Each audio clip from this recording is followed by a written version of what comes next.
Good evening, I'm CJ Ward. And I'm Beth Farnsworth. The city of Buellton is urging motel property owners along Avenue of the Flags to revert back to short-term stays. And News Channel reporter Jared Zinn joins us live from Buellton tonight. Jared, the city hopes that this will revitalize the Avenue of the Flags as a tourist stop. Good evening, Beth and CJ. That's right. 50 years ago, Highway 101 did not separate from Avenue of the Flags, and Buellton was one of the few commercial stopping points between San Francisco and Los Angeles. Commissioner Campbell. Aye. Vice Chair Sarkia. Aye. And Chair Reese. Aye.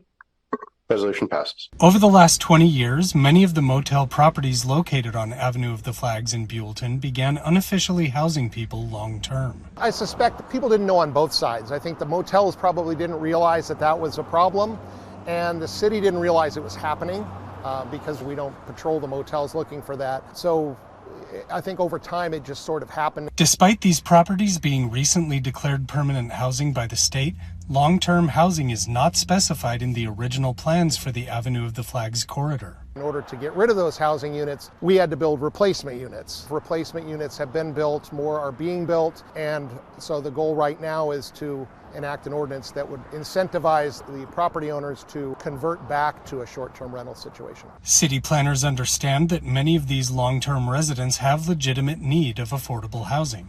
That was the main concern when that one project over on 2nd Street is, what about the people that already live there? Right. What can we do for them? So it's good to hear that there is assistance.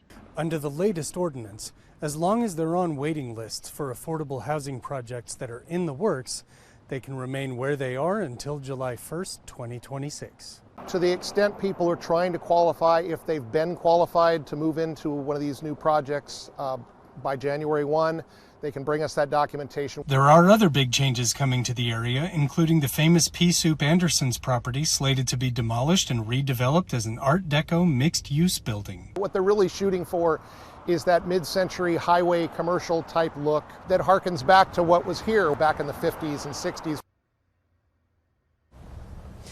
Avenue of the Flags will eventually look quite different than it looked 50 years ago, but city planners seek to balance a revitalization of tourist presence with accommodating local residents.